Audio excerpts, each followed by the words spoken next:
समास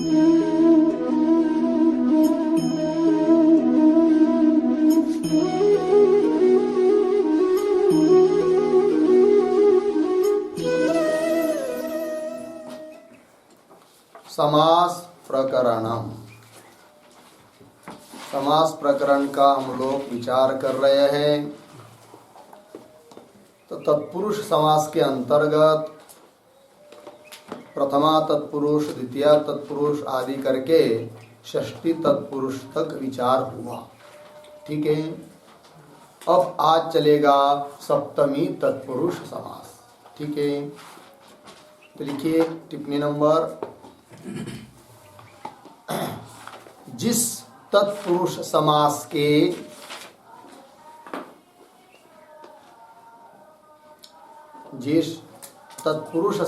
के विग्रह में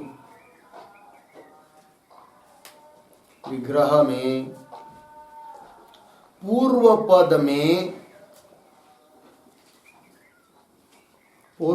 में सप्तमी विभक्ति प्रयुक्त होती है। सप्तमी विभक्ति प्रयुक्त होती है, वह समास सप्तमी तत्पुरुष समास कहलाता है। वह समास सप्तमी तत्पुरुष समास कहलाता है।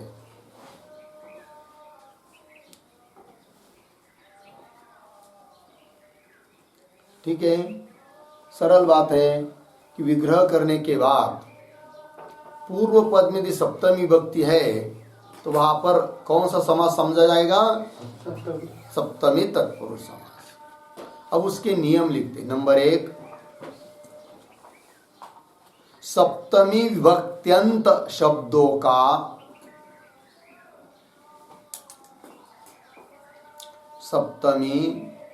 विभक्त्यंत शब्दों का शौंड शौ श तालव्य श दोन मात्रावर, काना दोन मात्रा, शौंड अधि धूर्त कितव प्रवीण पटु कुशल चपल निपुण सिद्ध शुष्क नहीं शुंठ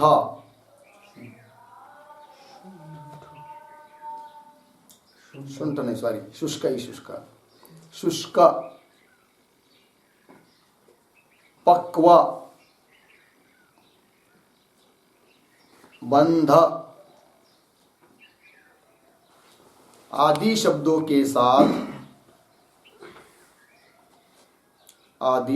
के साथ सप्तमी तत्पुरुष समास होता है। सप्तमी तत्पुरुष समास होता है।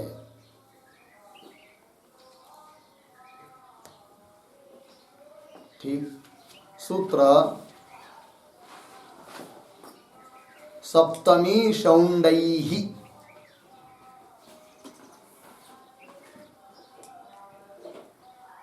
सप्तमी शौंडैः 2 1 39 40 है क्या? 2 1 40 शौंडैः। और एक सूत्र है सिद्ध शुष्क पक्व बंधैश्च।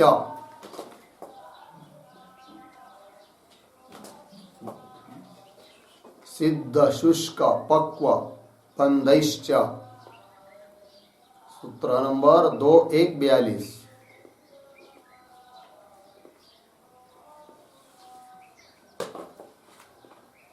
देखिए भाई क्या नियम बताया सप्तमी विभक्त्यंत शब्दों का, ऐसा शब्द कि सप्तमी विभक्ति में हो, उसका समास होगा किन शब्दों के साथ? तो बताया शौंड, अधि, धूर्त, कितव, प्रवीण, पटु, कुशल, चपल, निपुण, सिद्ध, शुष्क, पक्व, बंध इत्यादि शब्दों के साथ सप्तमी तत्पुरुष समास होता है। उसके लिए सूत्र भी दे दिया। अब ये शौंड वगैरह क्या है? एक शौंडादि गण है। क्या है जी? शौंडादि गण है, शब्दों का, कुछ शब्दों का समूह है कि नहीं? कौन कौन शब्द आते उस शौंडादि गण में? तो लिखते शौंडादि गण बराबर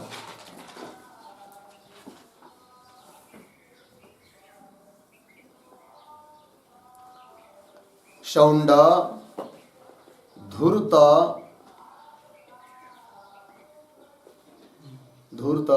कितव,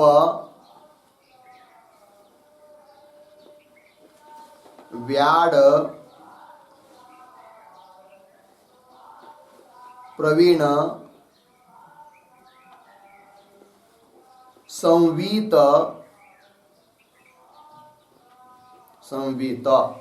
अंतर, अधि, पटु, पंडित, कुशल, चपल, निपुण इति शौंडादय, शौंडादिगण।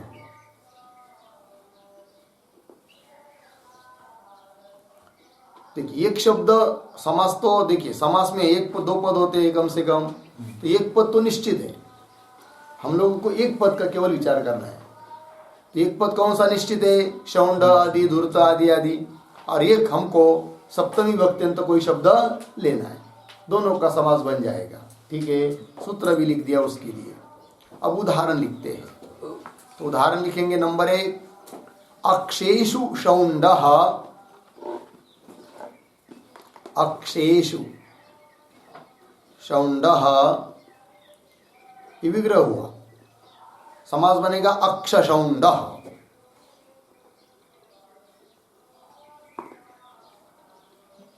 अक्ष शौंड अर्थ जुआ खेलने में निपुण।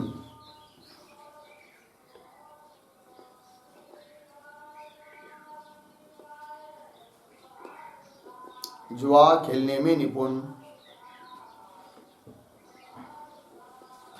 ठीक।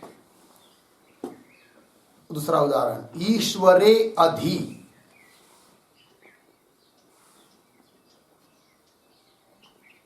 ईश्वरे अधि बराबर ईश्वराधीन।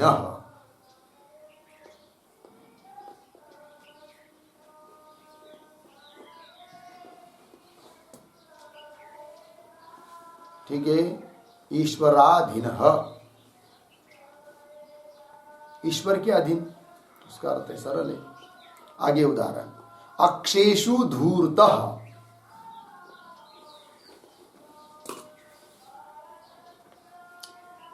अक्षेषु धूर्तः, अक्षधूर्तः।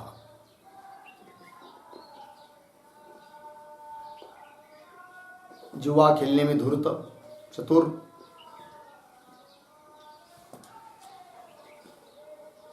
आगे, अक्षेषु कितवः,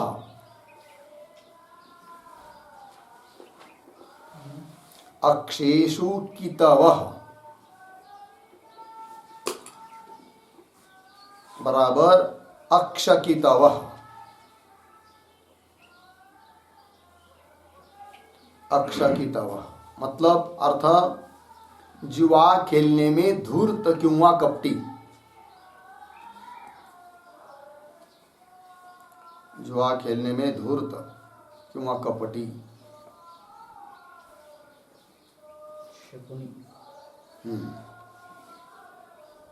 आगे उदाहरण, वीणायाम प्रवीणः,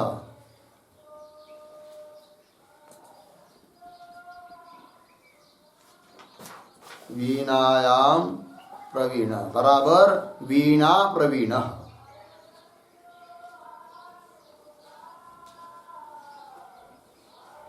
वीणा प्रवीण, वीणा बनाने या बजाने में चतुर। वीणा बनाने या बजाने में चतुर।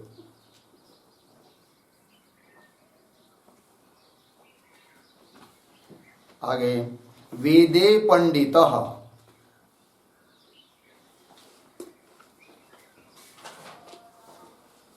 वेदे पंडितः बराबर वेद पंडितः।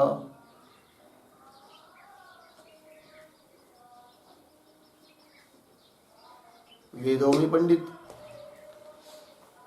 इन्हीं उदाहरणों को और नियम को देखते हुए घर में अपने मन से भी कुछ उदाहरण बनाने, तभी प्रैक्टिस होगी ना। जैसे वेदे पंडित, शास्त्रे पंडित, शास्त्र पंडित, इस प्रकार से। ठीक है ना जी। आगे काव्ये कुशलः,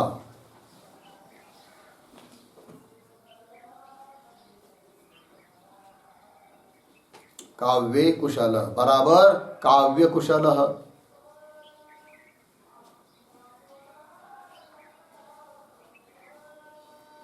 ठीक। आगे शास्त्रेषु निपुणः,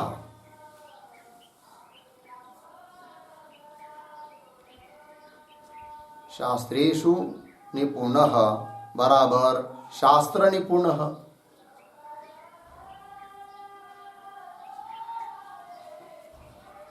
अर्थ सरल है, शास्त्र में निपुण आदि। आगे कार्ये चपलः,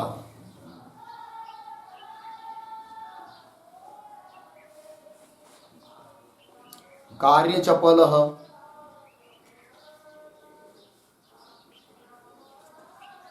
कार्य चपलः। काश्याम सिद्धः,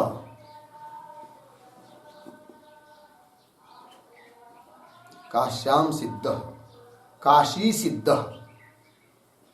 समास हुआ काशी सिद्धः। काशी में निष्पन्न, उसका अर्थ क्या है? काशी में निष्पन्न, काशी में पैदा हुआ।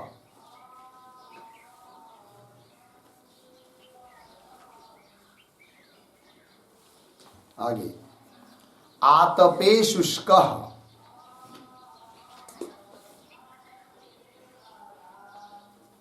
आतपे शुष्कः बराबर आतप शुष्कः।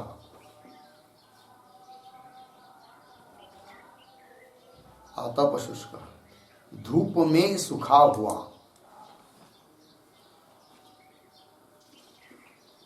धूप में सूखा हुआ। आगे स्थाल्याम पक्वः,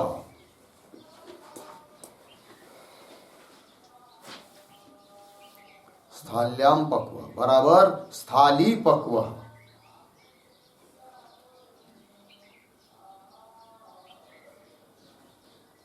स्थाली पक्व मतलब बटलोई में पकाया हुआ, पतीले में पकाया हुआ। स्थाली मतलब पतीला, बटलोई में पकाया हुआ। हो गया जी। आगे चक्रे बंदः,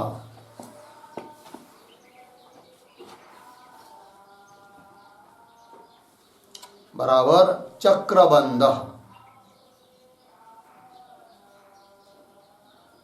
चक्रबंध चक्र में बंधन।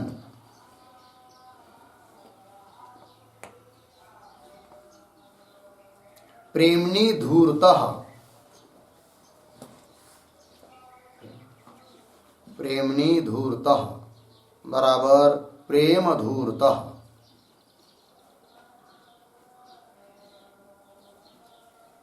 प्रेम धूर्त हो गया। आगे सभायाम पंडितः, सभायाम पंडितः बराबर सभा पंडितः।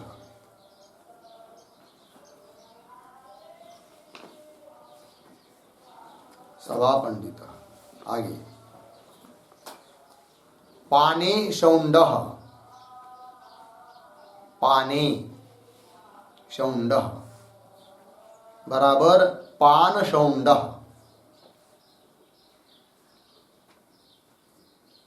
पानशौंड अर्थ है शराब पीने में चतुर।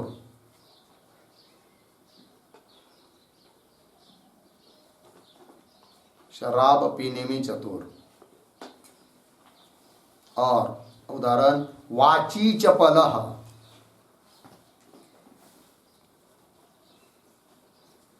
वाची चपल बराबर वाक चपल,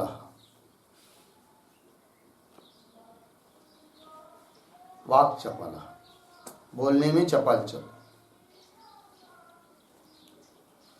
संगीते प्रवीणः,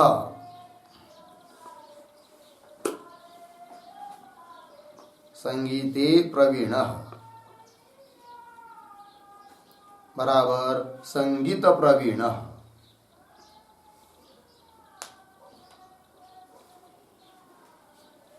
तर्के कुशलः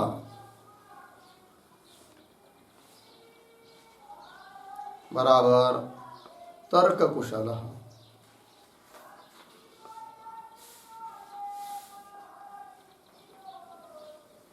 काव्येषु निपुणः,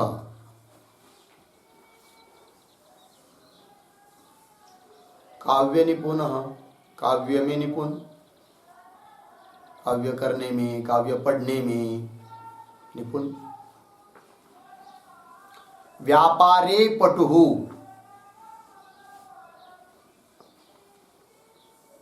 बराबर व्यापार पटुः, व्यापार में चतुर, व्यापार पटुः हो गया। आगे गुहायाम संवीतः,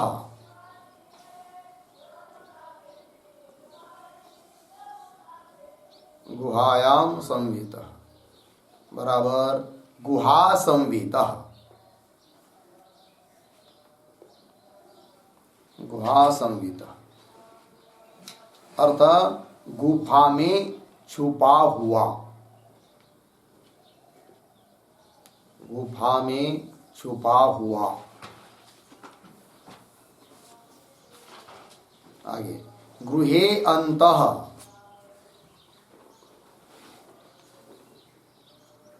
गृहे अंतः गृहांतः घर के मध्य में, गृहांत घर के बीच में, घर के मध्य में। आगे राजनी अधि,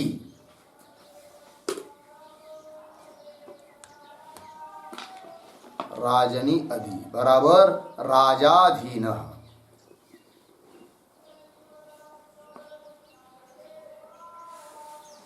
राजाधीन राजा के अधीन।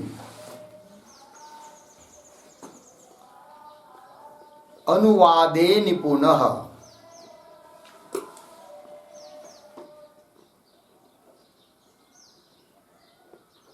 अनुवादे निपुणः अनुवाद निपुणः।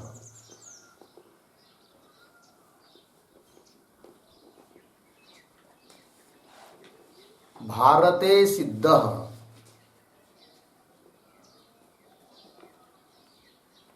बराबर भारत सिद्ध, भारत सिद्ध भारत में निर्मित। छायायाम शुष्कः,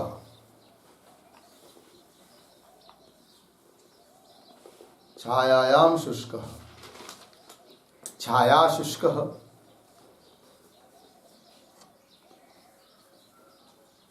छाया में सुखाया हुआ।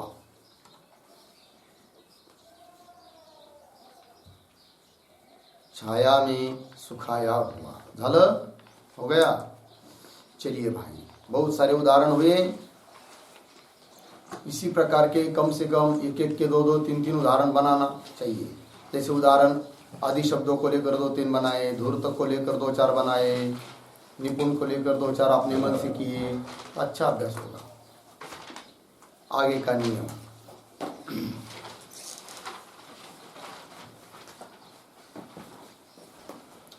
नंबर 2, सप्तम्यंत शब्दों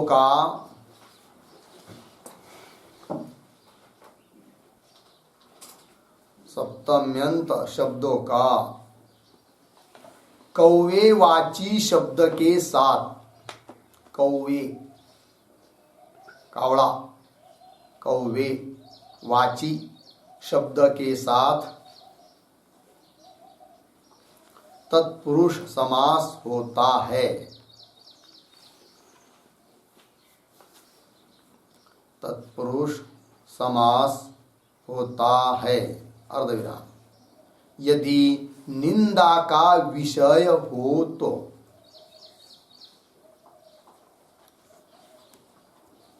यदि निंदा का विषय हो तो, पूर्णविराम। ठीक है जी। सप्तम्यंत कोई शब्द है और कौवावाची कोई दूसरा शब्द है, उसके साथ क्या होगा? समास। लेकिन कब? निंदा का विषय रहेगा तब। ठीक। सूत्र लिखिए उसके लिए, ध्वांशेन क्षेपे, सूत्र है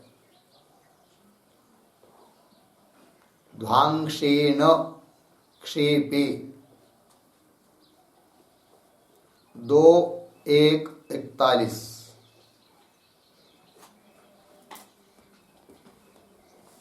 हुआ जी। उदाहरण देखिए, उदाहरण लिखिए, तीर्थे ध्वांशः इव, तीर्थे ध्वांशः इव बराबर तीर्थ ध्वांशः।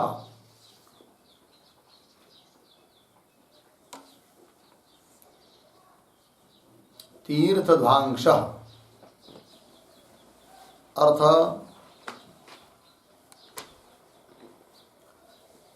गुरुकुलेषु यः, गुरुकुलेषु यः चिरं न वसति, चिरं न वसति सः। हो गया जी। गुरुकुल में जो चिर काल तक, दीर्घ काल तक नहीं रहता है, ऐसे छात्र आदि को बोला जाता है क्या? तीर्थ ध्वांश। क्या जी? तीर्थ ध्वांश। मतलब क्या? तो जैसे कौवा होता है तीर्थ क्षेत्र में, ज्यादा देर तक नहीं रहता है, यहाँ बैठेगा, वहाँ बैठेगा, वहाँ उड़ेगा, वहाँ उड़ेगा, वहाँ उड़ेगा। इस प्रकार जो दीर्घ काल नहीं रहता एक जगह मन स्थिर करके पढ़ना चाहिए, तो ऐसा नहीं करता है, तो उसको क्या बोला जाता है जी? तीर्थ ध्वांश। ठीक है ना जी। कौंस में थोड़ा लिखिए, ध्वांश बराबर काक, कौवा।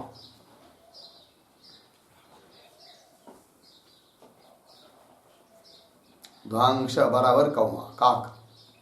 आगे, जैसे तीर्थ में पहुंचकर कौवा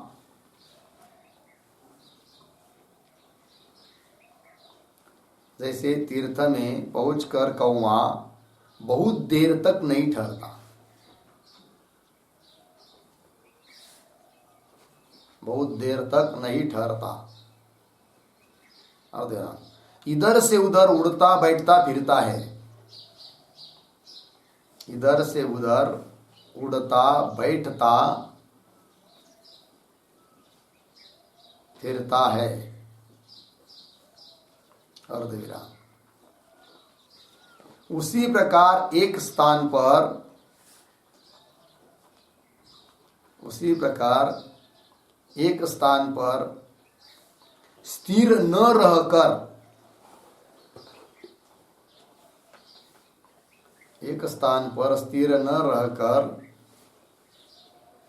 पढ़ने के बहाने, पढ़ने के बहाने इधर उधर चक्कर लगाने वाला, इधर उधर चक्कर लगाने वाला छात्र, छात्र तीर्थ ध्वांश कहलाता है, तीर्थ ध्वांश कहलाता है,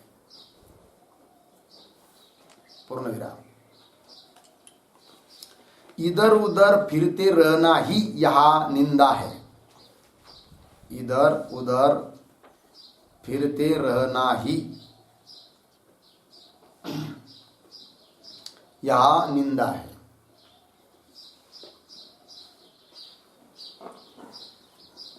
हो गया जी।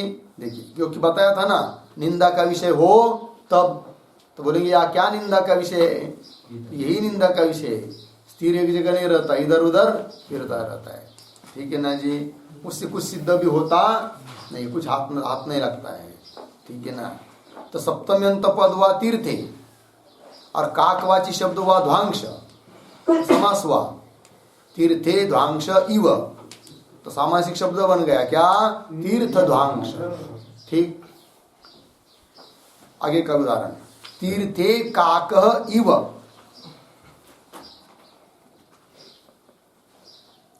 तीर्थे काकः इव तीर्थ काकः।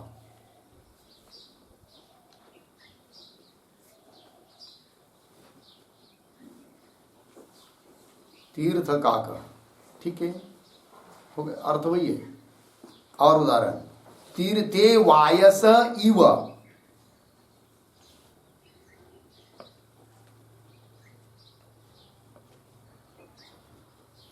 तीर्थे वायस इव तीर्थ वायस। हो गया ना जी।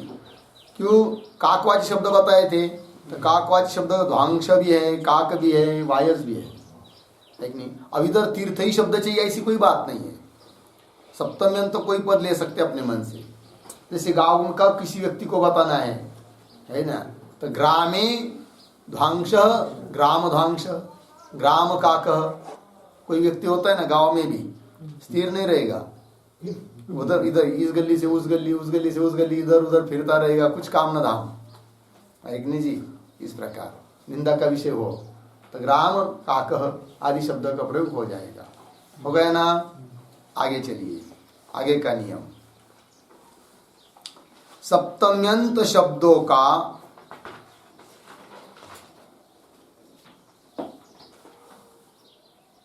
सप्तम्यंत शब्दों का कृत्य प्रत्ययांत, कृत्य प्रत्ययांत शब्दों के साथ तत्पुरुष समास होता है। तत्पुरुष समास होता है यदि ऋण का विषय हो तो।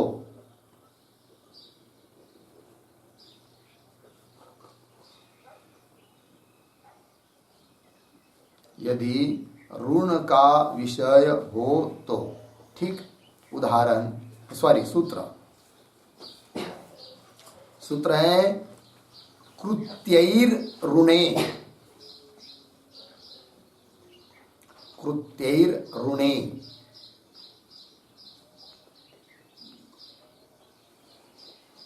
दो एक 43।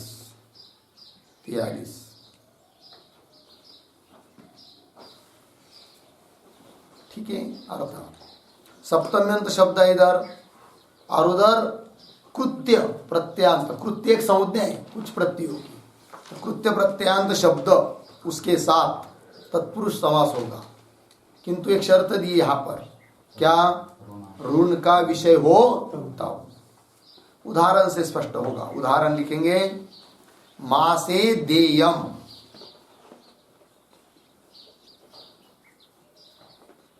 मासे देयम बराबर मास देयम, मास देयम ऋणम।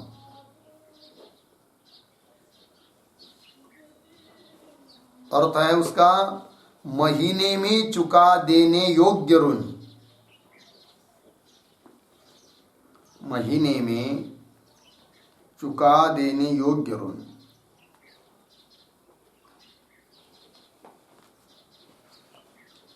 एक महीना भर में वापस करने योग्य ऋण है वो, उसको क्या कहेंगे, मास देयम। और उदाहरण, संवत्सरे देयम,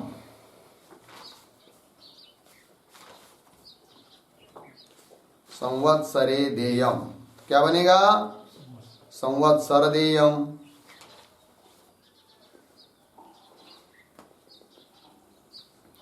संवत्सर देयम, संवत्सर कहते वर्ष को, वर्ष भर में वापस करना है तो उस ऐसे ऋण को क्या बोलेंगे? संवत्सर देयम। और एक उदाहरण, त्र्यहे देयम, त्र्यहे, त्र्यहे देयम, त्र्यह देयम, त्र्यह त्र को य, त्र्य त्र्यंबकेश्वर, त्र्यह देयम। मतलब क्या? 3 दिन में वापस करने योग्य ऋण। अ कहते दिन को, त्रि मतलब 3, त्रि अह संधि हुई, त्रेहे देयम, त्रेह देयम, 3 दिन में वापस करने योग्य ऋण हुआ। हो गया। आगे का नियम, दिन और रात्रि के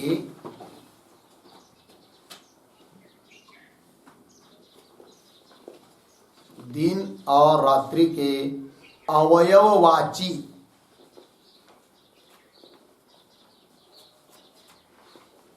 अवयववाची सप्तम्यंत शब्दों का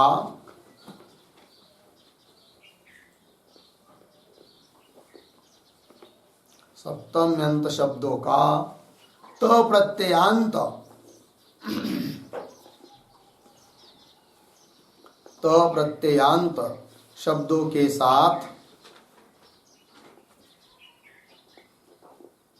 त प्रत्ययांत शब्दों के साथ तत्पुरुष समास होता है।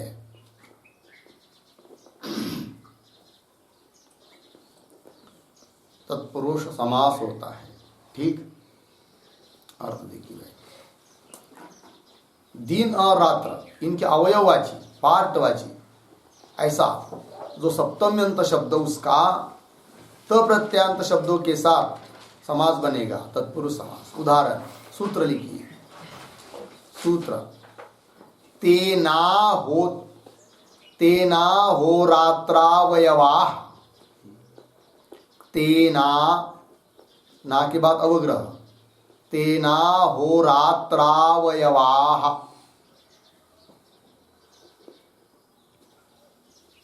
2-1-44 सूत्र का नंबर 2-1-44 हुआ। अब उदाहरण देखते हैं। पूर्वाह्ने कृतम,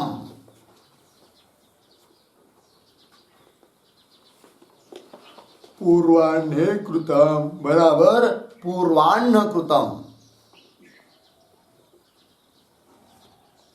पूर्वाह्न कृतम मतलब क्या? दोपहर से पहले किया हुआ, दोपहर से पहले किया हुआ। देखिए भाई, तो पूर्वाह्ने सप्तम्यंत शब्द है, इसलिए सप्तमी तत्पुरुष समास है। और दिन का अवयव, दिन का एक भाग, उसका वाचक है वो शब्द पूर्वाह्न। पूरा दिन तो नहीं बता रहे, और सप्तम्यंत है, सब पूर्व पद सप्तम्यंत होने के कारण यह सप्तमी तत्पुरुष समास है, सप्तमी समास है। और कृतम यह त प्रत्यांत शब्द है, और उत्तर पद की पदार्थ की प्रधानता है, इसलिए तत्पुरुष समास है। विग्रह में पूर्व वाला पद सप्तम्यंत, इसलिए सप्तमी तत्पुरुष समास है। ठीक है ना जी। तो पूर्वाह्ने कृतम, तो क्या समास बना? पूर्वाह्न कृतम। इसी प्रकार और उदाहरण, अपराह्ने कृतम,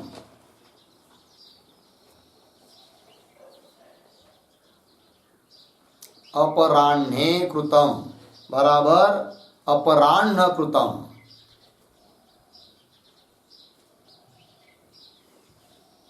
अपराह्न कृतम। झालं? आगे, पूर्व रात्रे कृतम,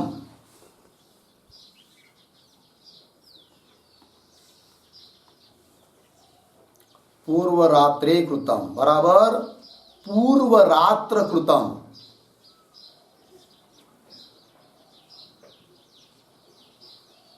पूर्व रात्र कृतम अर्थ तो समझ ही जा रहे हो आप, अर्थ बाद में लिख लीजिए। पूर्व रात्र कृतम मतलब रात्र के पूर्व भाग में किया हुआ, ठीक है ना, इस प्रकार। और अपराह्न कृतम का अर्थ क्या हुआ? अपराह्न मतलब दोपहर के बाद किया हुआ, जैसे पूर्वाह्न कृतम वैसे अपराह्न कृतम दोपहर के उत्तर, दोपहर के बाद किया हुआ। और पूर्व रात्र कृतम मतलब रात्रि के पहले भाग में किया हुआ। आगे उदाहरण, अपर रात्रे कृतम,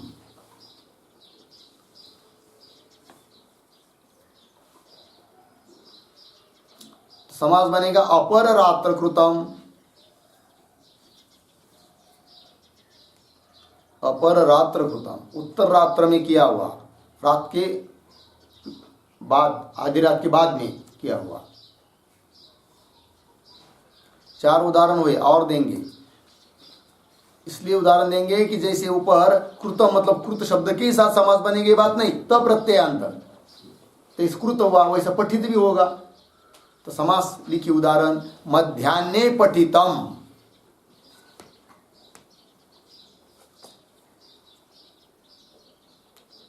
मध्याह्न पठितम।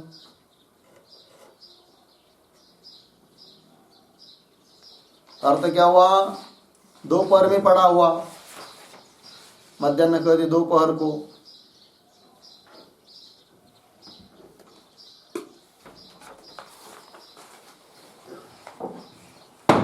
मध्याह्ने पठितम, मध्याह्न पठितम हुआ ना।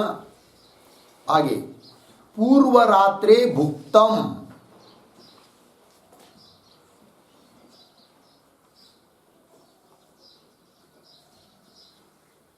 पूर्व रात्रे भुक्तम बराबर पूर्व रात्र भुक्तम।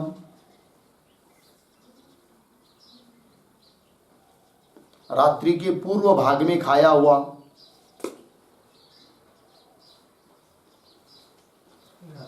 पहले, हाँ, रात्रि का पूर्व भाग मतलब पहले, पहला भाग, पूर्व भाग में खाया हुआ। अपर रात्रे चिंतितम,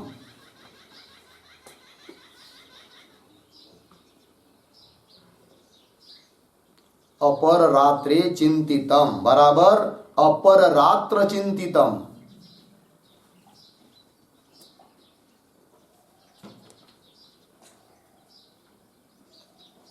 अपर रात्र चिंतितम मतलब उत्तर रात्रि में चिंतन किया हुआ।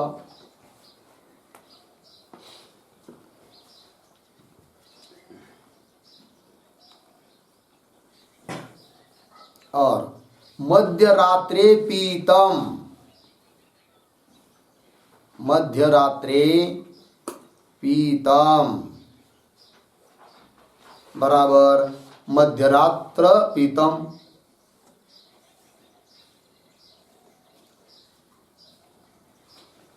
मध्यरात्रि में पिया हुआ।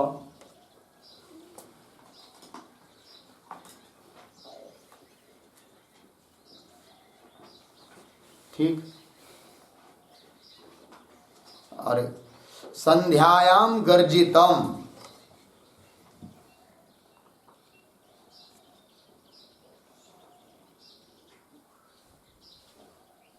संध्यायाम गर्जितम बराबर संध्या गर्जितम।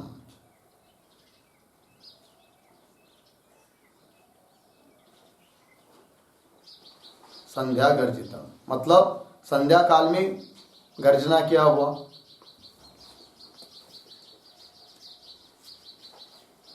हो गया जी, ये हो गए सप्तमी तत्पुरुष समास के नियम और उदाहरण। तो चलिए थोड़ा सा पीछे जाएंगे हम लोग। तो समास के मुख्य कितने भेद किए थे जी? 4। कौन कौन? तत्पुरुष समास, बहुव्रीहि समास, द्वंद्व समास और अव्ययीभाव समास। उसमें उत्तर पदार्थ प्रधान तत्पुरुष, ये बताया था। और उस तत्पुरुष समास की पुनः भेद किए थे कितने? चार। कौन कौन? सामान्य तत्पुरुष, कर्मधारय तत्पुरुष, द्विगु तत्पुरुष, नय तत्पुरुष, नय प्रभृतय। ठीक है ना जी। तो उसमें सामान्य तत्पुरुष जो समास है उसके 7 भेद किए थे, तो 7 भेदों का चिंतन हुआ। उसके बाद तत्पुरुष के जो 4 भेद, उसमें से दूसरा भेद था क्या? कर्मधारय। अब उसका विचार करते हैं। और उस कर्मधारय के कितने भेद किए थे? 9 भेद किए थे। ठीक है। तो उस कर्मधारय समास के बारे में थोड़ा लिखते हैं। चलिए, फिर द्विगु, फिर नय प्रवृत्ति समास, तब हो जाएगा तत्पुरुष समास पूरा। बाद में फिर बहुव्रीहि। चलिए, अभी कर्मधारय समास ऐसा लिख सकते हैं। कर्मधारय समास वह देखिए नंबर 1, कर्मधारय समास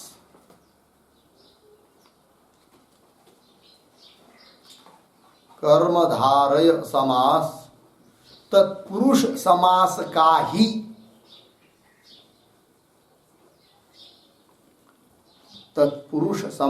का ही एक भेद है।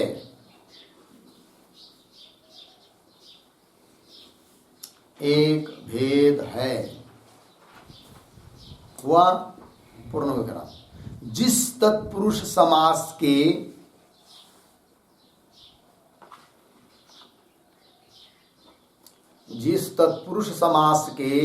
पूर्व पद और उत्तर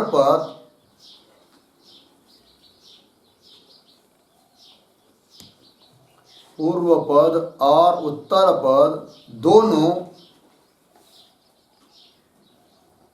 एक ही पदार्थ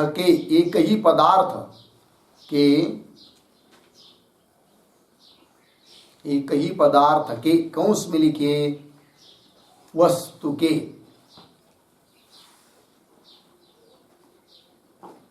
कंस बंद वाचक हो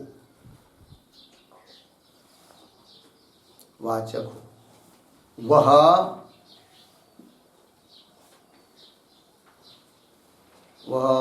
समानाधिकरण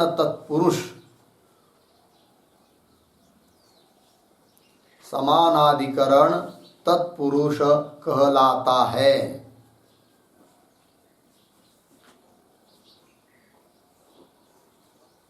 समानाधिकरण तत्पुरुष कहलाता है। इसी को ही कर्मधारय समास कहते हैं।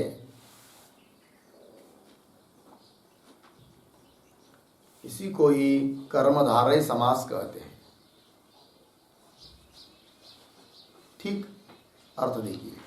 कर्मधारय समास मतलब क्या? कुछ नहीं, तत्पुरुष समास का ही एक अंग है, तत्पुरुष समास का ही एक भेद है।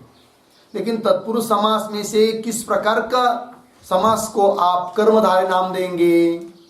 तो बता दिया, जिस तत्पुरुष समास के पूर्व पद और उत्तर पद, समास में 2 पद तो होते हैं, पूर्व पद उत्तर पद, किंतु दोनों भी पद एक ही पदार्थ के वाचक है, एक ही वस्तु के वाचक है। ऐसी अवस्था में उस तत्पुरुष समास को कहते हैं क्या? कर्मधारय समास। ठीक है ना। वह उसको ही समानाधिकरण तत्पुरुष समास कहते हैं। समानाधिकरण तत्पुरुष बोलिए अथवा कर्मधारय बोलिए, दोनों का अर्थ एक ही है। ठीक, अब उसके उदाहरण लेंगे। उसके पहले सूत्र, कर्मधारय समास का विधायक सूत्र भी चाहिए। सूत्र तत्पुरुषः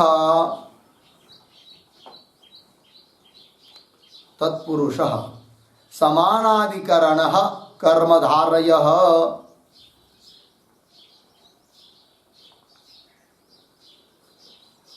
समानाधिकरणः कर्मधारयः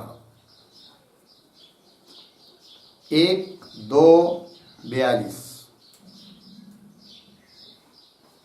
सूत्र का नंबर। ठीक, आगे थोड़ा और लिखते हैं।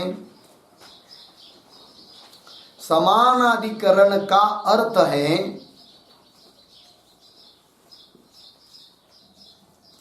समानाधिकरण का अर्थ है एक अधिकरण वाले पदार्थ।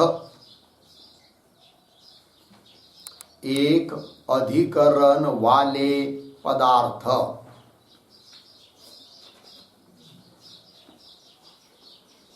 अर्ध एक ही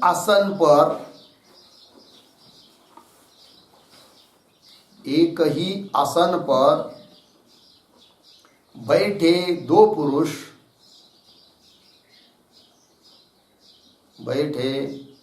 पुरुष समानाधिकरण वाले होते हैं। समानाधिकरण वाले होते हैं।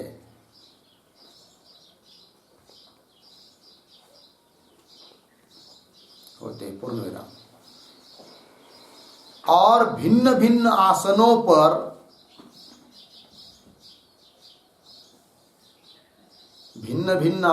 पर बैठे दो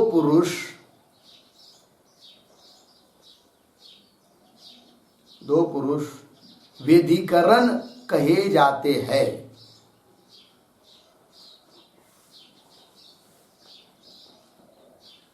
विधिकरण कहे जाते हैं। पूर्ण विराम। जैसे राजपुरुष में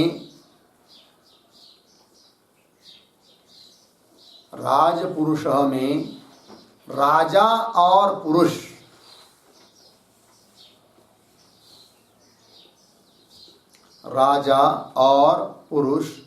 भिन्न भिन्न स्थलों पर होने से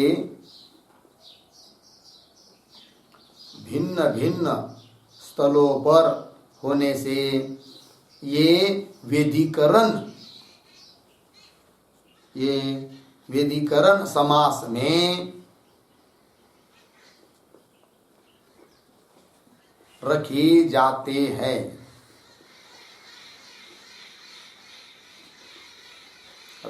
हैं। परंतु कृष्ण सर्प में समानाधिकरण होता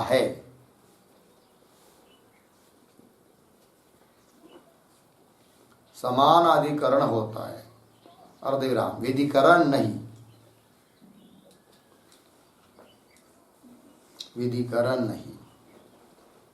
क्योंकि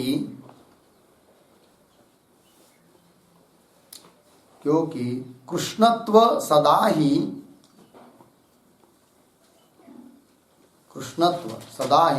सर्प के साथ रहेगा।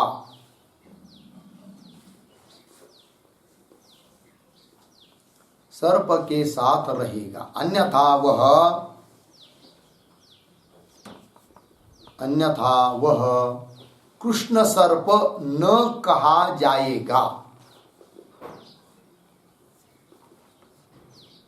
कृष्ण सर्प न कहा जाएगा। नहीं कहा जाएगा, एक ही बात है। अर्थ समझ लेंगे पहले। देखिए भाई, समानाधिकरण ऊपर कहा था ना कि समानाधिकरण समास, तत्पुरुष समास। समानाधिकरण का मतलब क्या? एक अधिकरण वाले दो पदार्थ, उसको क्या कहेंगे? समानाधिकरण। उदाहरण दिया, जैसे एक ही आसन पर एक ही चटाई है, उस पर दो पुरुष बैठे हैं, तो उन दोनों को क्या कहेंगे? समानाधिकरण, क्योंकि दोनों का अधिकरण एक है। ठीक है, आप समझ लीजिए, दोनों भिन्न भिन्न आसनों पर बैठे हुए हैं, अलग अलग। एक कुर्सी पर बैठा है, एक जमीन पर बैठा है, भिन्न भिन्न आसन पर बैठे हैं, तो उनको समानाधिकरण कहेंगे क्या? नहीं। फिर उनके लिए क्या शब्द? व्यधिकरण। व्यधिकरण मतलब भिन्न भिन्न अधिकरण है उनका। ठीक है ना जी। जैसे उदाहरण दिया, राजपुरुष में दो पद है, राजा और पुरुष, ये दोनों समानाधिकरण है कि व्यधिकरण है? व्यधिकरण है। राजा सिंहासन पर बैठा रहेगा और पुरुष उसका सेवक आदि कहीं नीचे बैठा रहेगा, दोनों का अधिकरण एक नहीं है, तो क्या हुए फिर व्यधिकरण। तो उनको व्यधिकरण में रखा जाएगा, समानाधिकरण समास में नहीं। और समानाधिकरण का उदाहरण दिया कृष्ण और सर्प, काला सांप। तो यहाँ पर कृष्णत्व और सर्पत्व दोनों भी धर्म एक ही जगह है कि नहीं, कालेपना सर्पपना, इसलिए कृष्णत्व और सर्पत्व इसमें क्या है जी, समानाधिकरण है कि नहीं, ये बात हुई। तो समानाधिकरण और व्यधिकरण ये दो शब्द समझ में आए ना, फिर आगे लिखिए पैराग्राफ छोड़कर।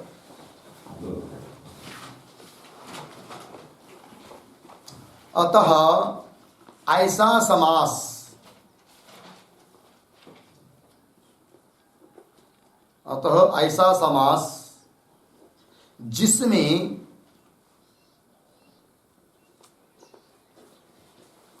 आए हुए पदार्थ, आए हुए पदार्थ समान अधिकरण वाले हो, समान अधिकरण वाले हो,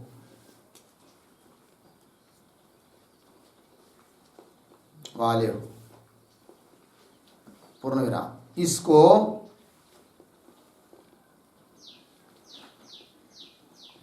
समानाधिकरण तत्पुरुष कहते हैं। समानाधिकरण तत्पुरुष कहते हैं, अर्धविराम। इसी को कर्मधारय तत्पुरुष भी कहते हैं।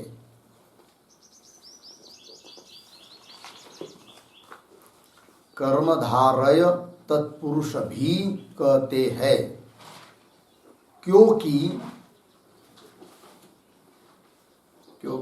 समास की क्रिया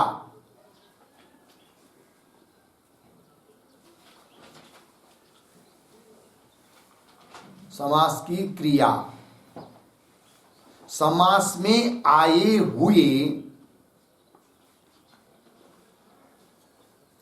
समास में आए हुए दो या दो से अधिक,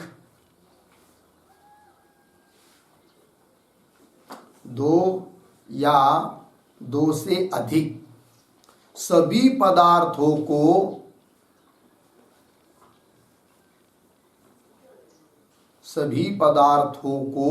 धारण करती है।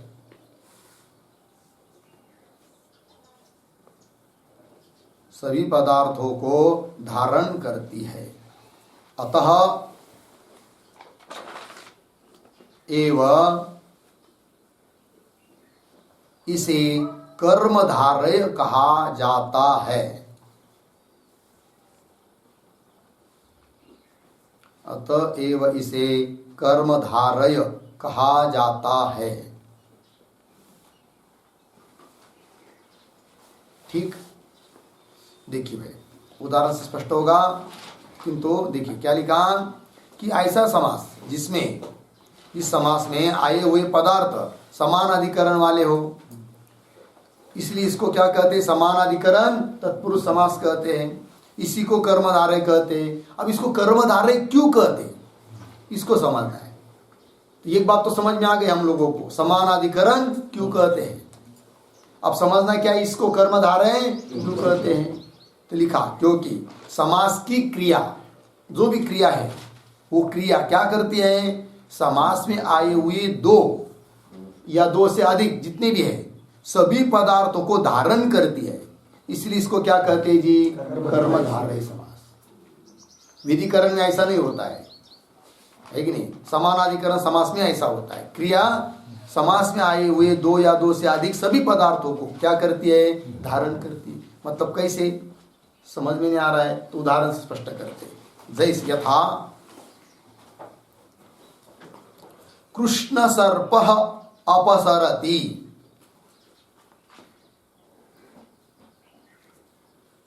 कृष्ण सर्प अपसरति, इस वाक्य में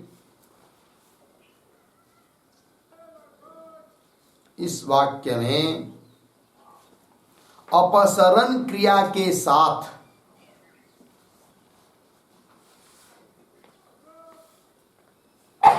अपसरण क्रिया के साथ कृष्ण और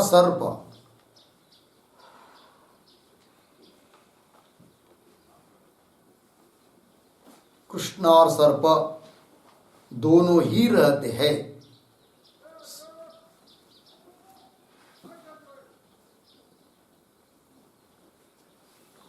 दोनों ही रहते हैं। ठीक, देखिए भाई, जैसे शब्द प्रयोग हुआ कृष्ण सर्प अपसरति, तो कृष्ण सर्प ये समास है कि नहीं? कौन सा समास है? कर्मधारय समास है। अब यहां पर अपसरति मतलब अपसरण क्रिया, हटाने की क्रिया है कि नहीं? किसके साथ? कृष्ण या सर्प? दोनों। कृष्ण सर्प अपसरति, कृष्ण सर्प जा रहा है, हट रहा है, या कृष्ण सर्प गच्छति, सरल सरल। तो गमन क्रिया केवल कृष्ण में है कि सर्प में है? दोनों में।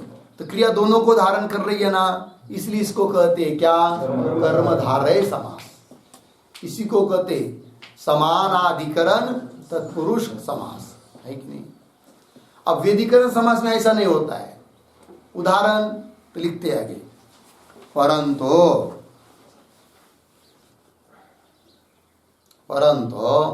राजपुरुष गच्छति, राजपुरुष गच्छति, यहां पर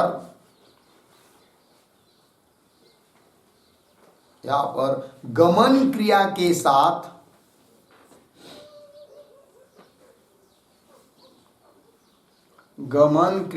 साथ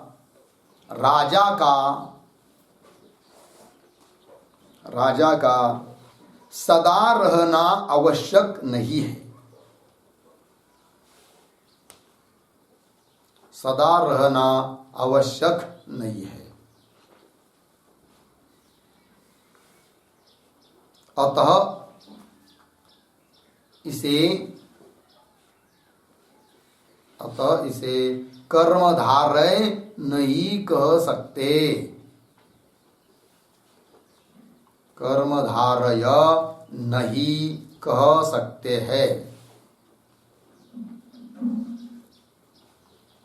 पूर्ण विराम। इसी दृष्टि से राजपुरुष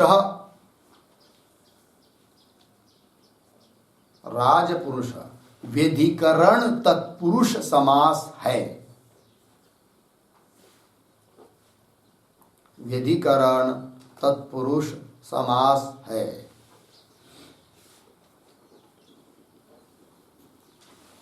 ठीक है ना जी? पूर्ण विराम। कर्मधारय से भिन्न, कर्मधारय से भिन्न तत्पुरुष के सभी भेद, तत्पुरुष के सभी भेद व्यधिकरण तत्पुरुष, व्यधिकरण तत्पुरुष कहलाते हैं।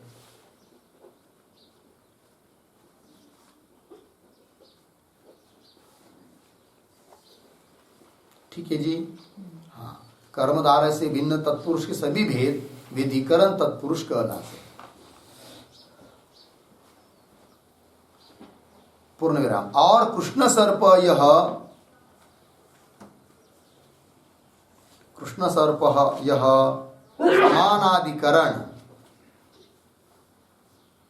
समानाधिकरण या कर्मधारय तत्पुरुष है। समानाधिकरण या कर्मधारय तत्पुरुष है।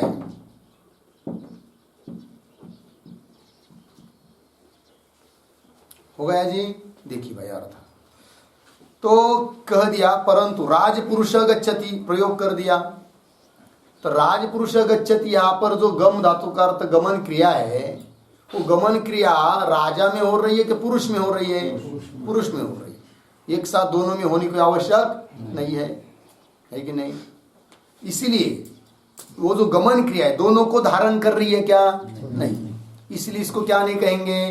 कर्मधारय समास नहीं कहेंगे। लगा पंक्ति? देखिए, राजपुरुष गच्छति में गमन क्रिया के साथ राजा का सदा रहना आवश्यक नहीं है, अतः इसे कर्मधारय नहीं कहते। ठीक, इसी दृष्टि से राजपुरुष को फिर क्या कह दिया जाता है? वेदिकरण समास। ठीक है ना? और बता दिया कर्मधारय समास से भिन्न तत्पुरुष समास के जितने भी भेद है वो सब किस में आएंगे? वेदिकरण। तो इस प्रकार से भी भेद हो सकता है फिर तत्पुरुष समास का।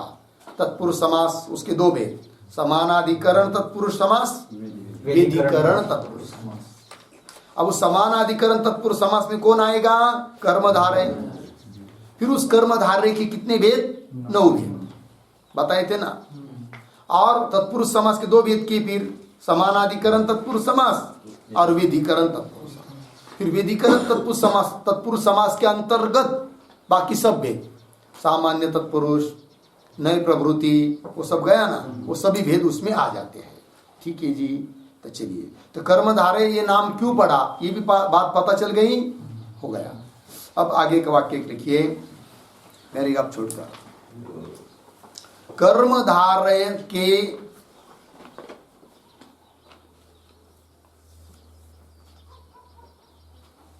शब्द विग्रह करते, कर्मधारय के शब्द, कर्मधारय मतलब कर्मधारय समास, कर्मधारय के शब्द अर्धेला विग्रह करते समय, विग्रह करते समय प्रायः प्रथमा विभक्ति में रखे जाते हैं।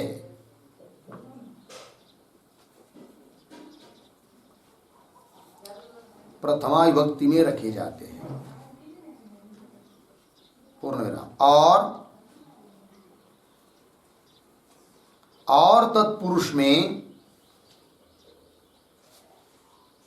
और तत्पुरुष में द्वितीया से सप्तमी तक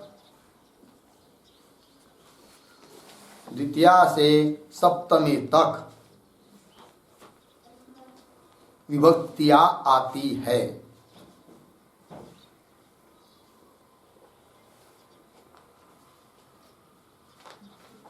विभक्तियां आती है। हो गया जी। चलिए भाई, कर्मधारय समास, कर्मधारय के शब्द मतलब कर्मधारय समास के शब्द उनका विग्रह करते समय प्रायः कौन सी विभक्ति रखी जाती है? प्रथमा विभक्ति में आते हैं। और बाकी तत्पुरुष समास के फिर द्वितीया से लेकर सप्तमी तक विभक्तियां आती है। हो गया जी। तो बोलेंगे फिर प्रथमा तत्पुरुष समास और इसमें क्या अंतर है? अंतर है तो जो प्रथमा तत्पुरुष समास बताया था वो निश्चित जगह पर है, पूर्व, अपर, अधर, उत्तर, वो बताया था ना। एक दो नियम ही उसमें बताए थे, है कि नहीं? वहां तो प्रथमा तत्पुरुष समास कहलाएगा, किंतु समझ लीजिए प्रथमांत दोनों शब्द है और दोनों एक ही अर्थ को कर रहे हैं, तब तो उसको क्या कहेंगे जी? कर्मधारय तत्पुरुष समास, कर्मधारय समास होगा। ठीक है ना? चलिए, और कर्मधारय समास के बारे में चिंतन हम लोग कल करेंगे, चलेगा? ओम पूर्णमदः पूर्णमिदं पूर्णात् पूर्णमुदच्यते पूर्णस्य पूर्णमादाय पूर्णमेवावशिष्यते। ओम शांति शांति शांति। शंकरं शंकराचार्यं केशवं बादरायणं सूत्रभाष्यकृतौ